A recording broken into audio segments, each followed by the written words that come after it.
കല്ലും മുള്ളും കാലിക്കുമെത്ത എന്ന ശരണം വിളിച്ചുകൊണ്ട് ലങ്കാധിപതിയായ രാവണനെ കാണാൻ ചെന്ന ഹനുമാൻ ഓരോരോ രോമങ്ങൾ പറിച്ചറിയവേ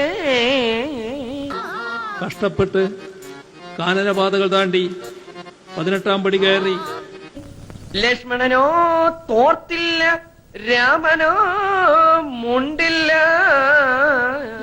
അവിടെ എത്തുന്ന ഭക്തജനങ്ങളെ സ്വാഗതം ചെയ്യുന്നത് തത്വമസി എന്ന ഉപനിഷത്ത് വചനമാണ്. ഈ പൂജാരിയും ബ്രഹ്മചാരിയാവാം. ഇതാണ് വസ്തുത. അവിടെ പൂജാരി ബ്രഹ്മചാരിയായിരിക്കും. അദ്ദേഹം കല്യാണം കഴിക്കാൻ പാടില്ല. നമ്മുടെ ഇവിടുത്തെ തന്ത്രിയുടെ ബ്രഹ്മചര്യം നമുക്കറിയാം.